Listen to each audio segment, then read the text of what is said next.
Story 1. The Unlocked Door.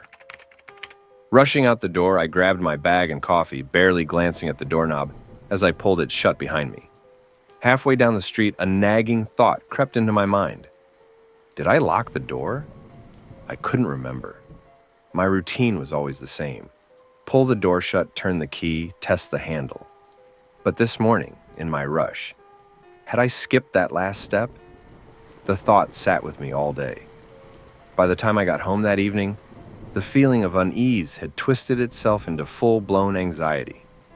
As I pulled into the driveway, my porch light flickered weakly, casting just enough glow for me to see that the door was closed.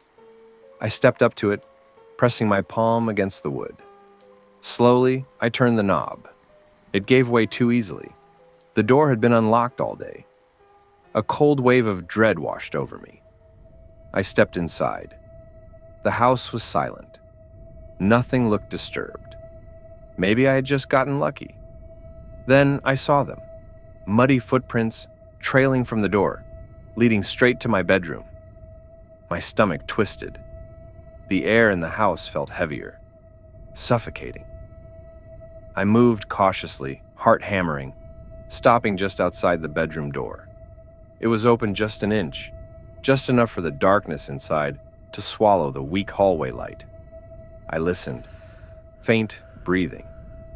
Someone was inside. Every instinct screamed at me to run, to call the police. But before I could move, the air shifted, and a weak voice drifted through the door. I knew that voice. I pushed the door open. In the dim glow of the streetlight filtering through the window, I saw him, my younger brother, Danny. He was curled up on the floor, his face pale, his clothes dirty and torn.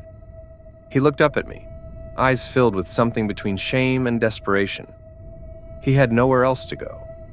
The fear drained from my body, replaced by something heavier, guilt.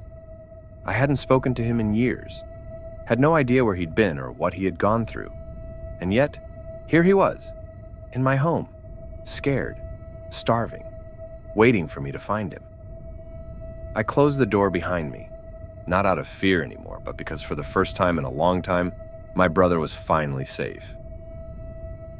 As I stood there, relief washing over me, something gnawed at the back of my mind. Danny had a tattoo on his forearm, a small, faded symbol he'd gotten years ago, a mark of rebellion, a piece of his past that he could never erase. I glanced down at his arm.